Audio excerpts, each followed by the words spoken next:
우리는 사도행전 말씀을 통해서 오늘 교회와 성도에게 주시는 하나님의 음성에 귀를 기울이고 있습니다. 우리는 바울의 제2차 선교 여행을 함께 여행하고 있는 중입니다. 바울은 유럽의 첫 성인 빌립보에 이르고 강가에서 루디아를 만나게 되었습니다.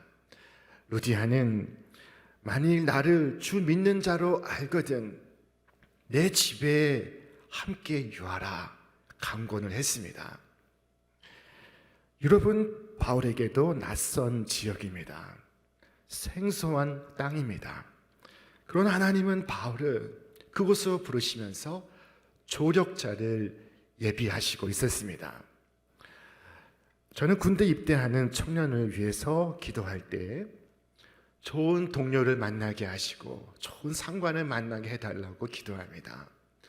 멀리 유학을 가는 청년을 위해서 기도할 때는 훌륭한 스승을 만나게 해달라고 기도를 합니다. 오늘 하나님께서는 바울에게 좋은 동역자를 만나게 하셨습니다. 바울은 루디아의 집에 머물면서 사람들에게 복음을 전했습니다. 그런데 이 바울 일행이 이동할 때마다 귀신 들려 점을 치는 한 여종이 바울 일행을 향하여 소리쳐 말했습니다. 본문은 이 여자가 얼마나 아름다운지 혹은 나이가 몇 살이 되는지를 말씀하지 않습니다. 이 여인에 대해서는 단 3가지로 소개할 뿐입니다. 귀신 들려 점치는 여종. 얼마나 가련한 인생입니까? 그 여종은 주인에게 큰 돈벌이가 되어주고 있었습니다. 점을 치러 온 많은 사람들에게 돈을 벌어서 주인에게 큰 이익을 남겨주고 있었습니다. 그 여인은 바울 일행을 마주칠 때마다 큰 소리로 외쳤습니다. 이 사람들은 지극히 높은 하나님의 종으로서 구원의 길을 너희에게 전하는 자라. 사도 바울은 이 귀신 들린 여종의 외침을 좋아하지 않았습니다. 여기서 듣기 좋은 말을 한 것 같으나 중요한 문제는 이 귀신 들린 여자가 예수를 믿는 것도 아니요 하나님을 믿는 것도 아니었습니다. 단지 알 뿐입니다. 귀신들도 알고 있습니다. 그러나 회개도 안 하고 믿지도 아니하고 따르지도 않습니다. 이것을 우리가 알아야 합니다. 우리는 성경을 알고 교리를 알고 있습니다. 그러나 그 아는 것 가지고는 되지 않습니다. 알고 있는 그 지식을 가지고 정직하며 그 진리에 내 생명을 의탁해야 하는 것입니다. 그래야 그것이 신앙인 것입니다. 알기는 알면서 따르지 않는 것, 그것이 귀신 들린 여종과 무슨 차이가 있습니까? 그것은 거짓이요 신성 모독입니다. 하나님의 이름을 망령되이 부르는 것입니다. 이런 일이 여러 날 반복되자 바울은 마침내 귀신에게 명령하였습니다. 그 귀신에게 이르되 예수 그리스도의 이름으로 네게 명하나니 그에게서 나오라. 바울은 귀신에게 나오라고 명령했습니다. 어쩌면 이 여종의 지속된 외침이 바울을 향하여 나 좀 살려주세요 라는 외침으로 들렸을지 모릅니다. 귀신 들려 점을 치는 여종, 귀신에게 붙잡히고 주인의 노예로 살고 있는 가련한 여인입니다.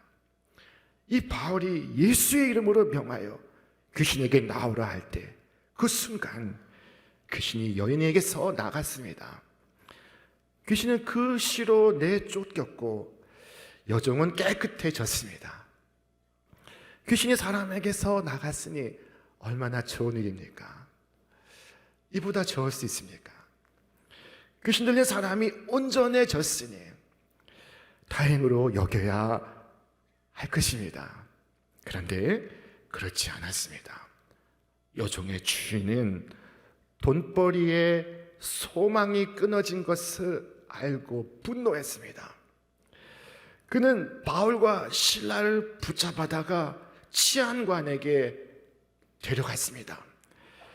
종의 주인들은 자기에게 소망이 끊어진 것을 보고 바울과 실라를 잡아가지고 라고 말씀합니다. 더는 이 여종을 통해서 돈 벌 가능성이 없다는 것을 주인이 안 것입니다. 그들은 말합니다. 이 사람들이 유대인인데 우리 성을 심히 요란하게 하여 로마 사람인 우리가 받지도 못하고 행하지도 못할 풍속을 전한다 하거늘. 자, 이들이 바울과 실라에게 더 씌운 혐의는 두 가지입니다.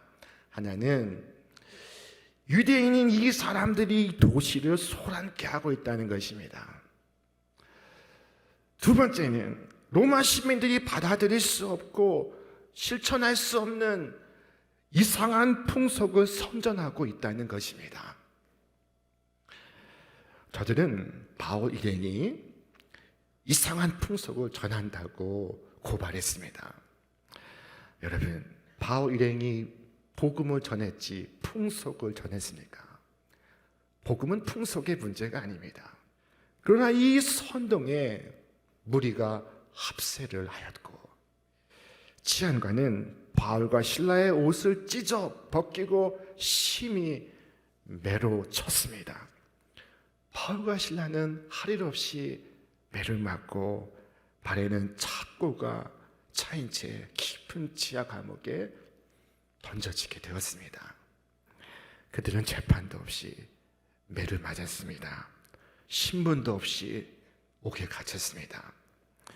이 관리들의 행동은 명백히 불법입니다. 사실 여부를 확인도 하지 않았습니다. 사실인즉슨 바울과 실라는 로마 시민권자들이었습니다. 그러나 그들은 신문도 없이 무조건 바울과 실라를 감옥에 쳐넣었습니다. 본문에 보니 바울과 실라가 기절하였다가 한밤에 깨어난 것 같습니다. 그런데 그 깊은 밤중에 일어나 조용히 기도를 하고 찬송을 부르기 시작합니다.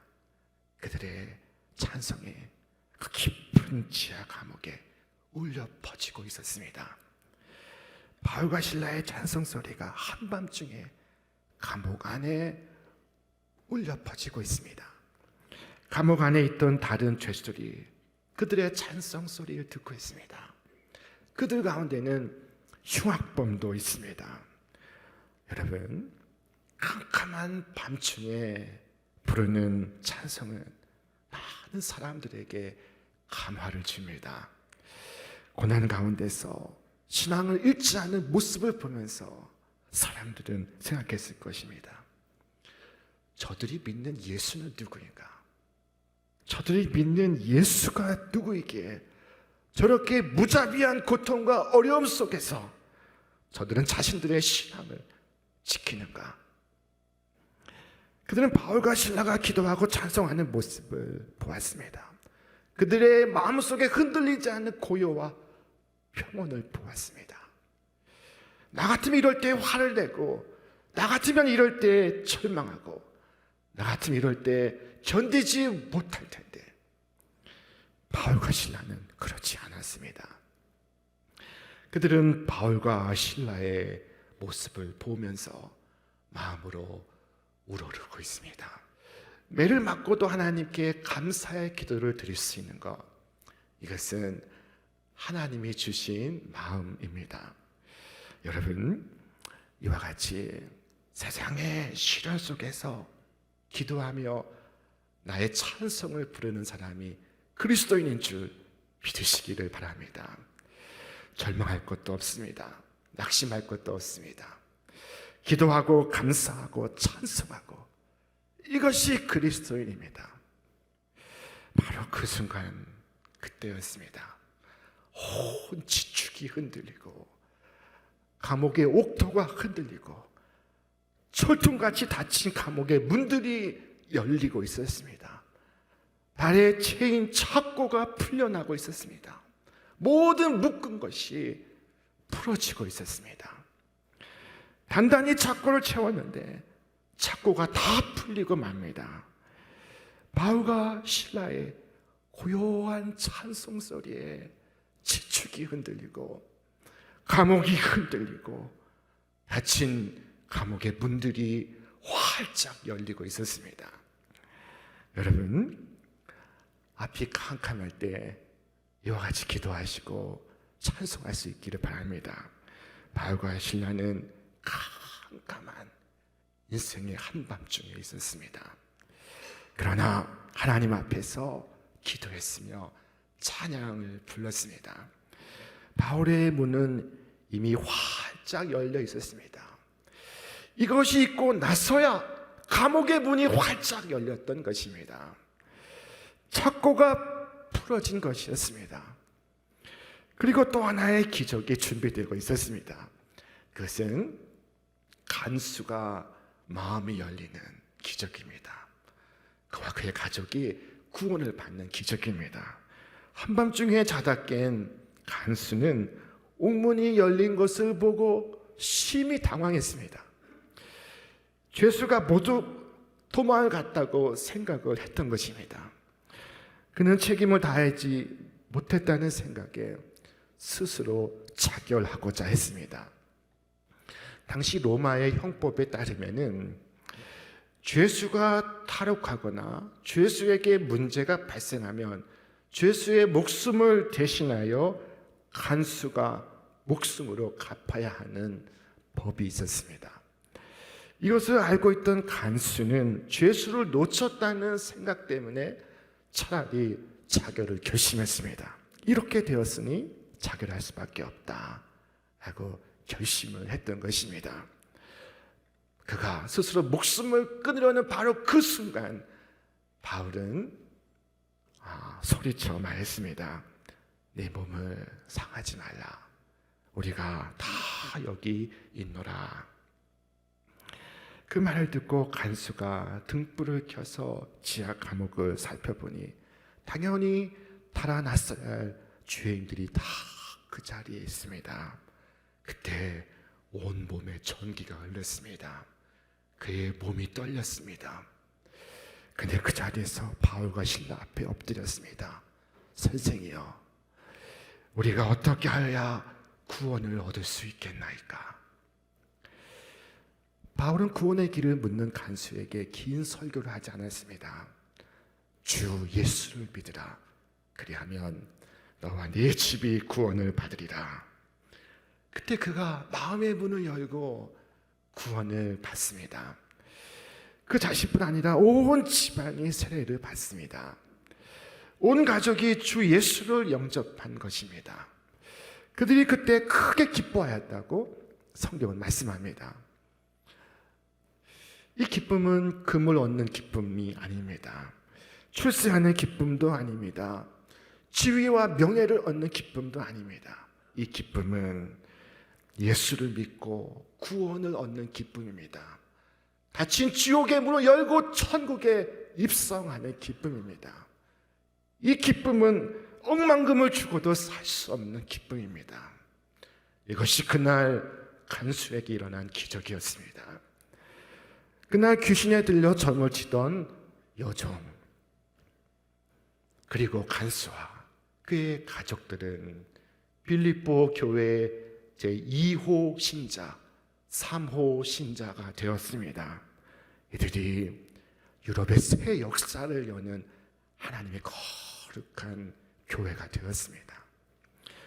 이 모든 기적이 바로 찬송으로부터 시작이 되었습니다. 깊은 감옥, 불빛 한점 없는 한밤중에 바울과 실라의 찬송이 울려 퍼졌습니다. 1892년 낯선 조선 땅에 열정적으로 복음을 전하던 한 선교사 부부가 있었습니다. 이 선교사 부부는 특별한 기도 제목이 있었습니다. 그것은 바로 자녀를 달라는 것이었습니다. 이들 부부는 6년의 기도 끝에 아이를 갖게 되는데 그 아이는 안타깝게도 8개월 만에 죽고 말았습니다. 그리고 3년 후에 두 번째 아기를 갖게 되는데 태어난 지 하루 만에 하늘나라에 가게 되었습니다. 그리고 1년 동안 두 아이를 잃은 선교사의 아내는 시름시름 앓다가 또 하늘나라에 가게 되었습니다. 홀로 남은 선교사에게 조선 사람들이 다가와 물었습니다. 대체 당신이 전하는 예수가 누구이기에 당신을 이렇게 힘들게 하는 거요? 예수가 누구이기에 당신을 이렇게 고난 속에 몰아넣는 거요? 그때 이 선교사님은 대답 대신에 찬송을 지어 부르기 시작했습니다. 예수님은 누구신가? 예수님은 누구신가?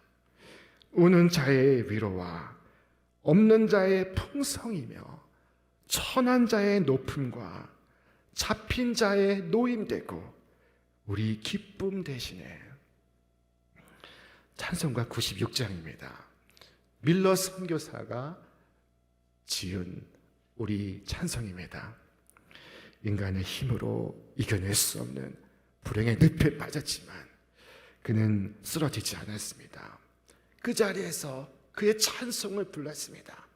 그의 찬송은 많은 조선 사람들에게 형용할 수 없는 감동을 주었고 그들을 주께로 인도하였습니다. 비록 바울과 실라는 억울하게 매를 맞고 옥에 갇혔지만 그러나 그들 역시 그 속에서 그들의 찬송을 불렀습니다.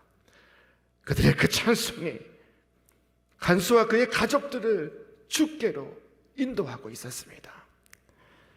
찬송은 하나님을 인정하는 행위입니다. 찬송은 소망의 행위입니다. 찬송은 하나님의 섭리를 믿는 행위입니다. 모든 일을 통하여 모든 것이 합력하여 하나님의 기뻐하시고 온전하시고 선하신 뜻이 이루어지는 것을 믿는 행위입니다. 바울과 실라는 하나님께서 왜 자신들을 감옥에 가두셨는지 이유를 알지 못했습니다. 그들은 아시아에 머물고자 했으나 성령께서 그들을 빌립보로 인도하셨습니다. 그러나 빌립보에서 그들의 발은 착고에 채워지고 그들의 몸은 옥에 갇혀 있습니다. 하지만 그 속에서 그들의 찬송을 부릅니다. 어떤 때는 좋은 일로 하나님께서 우리를 사용하시지만 어떤 때는 피하고 싶은 고난을 통해서 하나님께서 우리를 사용하십니다. 지금 하나님께서 바울과 실라를 사용하시고 있는 중입니다. 우리의 하루에는 낮과 밤이 있습니다. 우리의 일생에도 낮이 있고 밤이 있습니다. 낮처럼 밝을 때가 있습니다. 평안할 때가 있습니다. 무사할 때가 있습니다. 그러나 밤과 같은 때가 또 있습니다. 역경의 순간이 있습니다. 위기의 순간이 찾아옵니다. 사망의 음침한 골짜기를 지나갑니다. 이 깊은 밤이 올 때 우리 믿는 사람들은 무엇을 할 것입니까? 우리가 해야 할 일이 무엇입니까? 그것은 찬송을 부르는 것입니다. 이 세상에는 수많은 노래가 있습니다. 행복의 노래가 있고 환희의 찬가가 있고 승리의 노래가 있고 그리고 가슴을 뛰게 하는 사랑의 연가가 있습니다. 자, 그러나 우리를 진정으로 감동시키는 노래는 인생의 한밤중에 부르는 노래입니다. 인생의 처절한 고통의 때에 하나님을 향해 노래하는 것입니다. 사방에 다 막혀버린 캄캄한 옥에서 절망의 자리에서 하나님을 향해 나의 찬송을 부르는 것입니다. 우리 가운데 문자 그대로 환난과 고통의 밤을 지나가는 분이 여기 계십니까? 어떤 어려움 중에 여러분이 서 계십니까? 사랑하는 이를 잃었습니까? 여러분 기억하시기 바랍니다. 이럴 때일수록 여러분의 찬송을 불러야 됩니다. 더 열심히 불러야 됩니다. 제게는 할머니가 계셨습니다. 제가 중학교를 다닐 때 할머니가 92세의 일기로 하늘나라의 부름을 받으셨습니다. 할머니는 일제치하에서 남편을 잃었습니다. 그리고 자식을 잃었습니다. 그리고 훗날 사랑하는 장손을 잃었습니다. 자, 그리고 연로하신 할머니가 홀로 찬송을 부르는 모습을 저는 선명히 기억합니다. 찬송가를 펴놓으시고 찬송을 한 장 한 장 부르십니다. 할머니가 아시는 찬송가 곡은 하나인데 그 곡조로 찬송가 1000곡을 부르시는 분이십니다. 음표도 모르시지만은 찬송을 부르신 데는 아무 어려움이 없습니다. 학교에서 다녀오면 제가 할머니 곁에서 같이 찬송을 부릅니다. 할머니와 저의 이중창의 집안에 울려 퍼집니다. 할머니는 당신의 찬양하는 모습을 통해서 모든 가족에게 찬양할 의무가 있다는 사실을 알려주고 있었습니다. 바울과 실라는 찬송하고 있습니다. 그들의 몸은 옥에 갇혔으나 그들의 심령은 옥에서 나와 하나님을 찬송하고 있습니다. 그들이 속박에서 벗어났기 때문에 간수와 그의 가족들 또한 영적인 속박에서 벗어나게 해줄 수 있었던 것입니다. 여러분, 이처럼 누군가를 속박에서 벗어나게 해주기 위하여 나 자신이 자유한 그리스도인이 되시기를 바랍니다. 인생의 한밤중에 노래, 이것은 아무나 부를 수 있는 것이 아닙니다. 이것은 오직 그리스도인이 아니면 부를 수가 없는 노래입니다. 우리는 이 노래를 부르기 위하여 세상 속에 부름을 받았습니다. 오늘 역경의 밤, 고통의 밤, 슬픔의 밤을 지나가는 분이 계십니까? 저는 여러분의 역경을 다 헤아릴 수 없으나 그러나 여러분이 겪는 그 고난과 슬픔 속에서 일어나 여러분의 찬송을 부르기 시작하시기를 바랍니다. 바울과 실라는 감옥에서 찬양을 했습니다.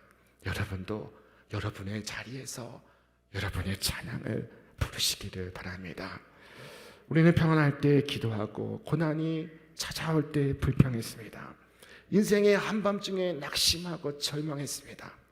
그러나 그 고난의 시간이야말로 찬송을 위한 시간입니다. 욥은 주신 이도 여호와시오 거두신 이도 여호와시오니 오직 여호와의 이름이 찬송을 받으실지어다. 그 찬송을 불렀습니다. 인생의 한밤중에 부르는 노래만큼 신비로운 것은 없습니다. 고통 중에 부르는 찬송만큼 힘이 있는 것은 없습니다. 그때 부르는 찬송의 깊이와 은혜의 넓이는 경험하지 않은 사람은 이해할 수 없는 것입니다. 여러분, 오늘 본문은 우리에게 이 세상에서 가장 아름다운 노래를 우리에게 소개하고 있습니다.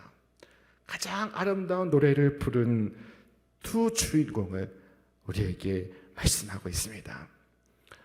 바울과 실라처럼 여러분도 여러분의 삶이 마치 착고에 채워지고 옥에 갇힌 것 같을 때 여러분의 찬송을 부르시기를 바랍니다. 오직 그것이 나의 삶을 옥죄고 있는 감옥의 문을 활짝 여는 열쇠가 되는 것을 믿으시기를 바랍니다. 오늘 내 앞에 옥문이 열리며 착고가 풀어지는 엄청난 기적이 오늘을 살아가는 여러분과 저에게 다시 일어나기를 주님의 이름으로 축원합니다.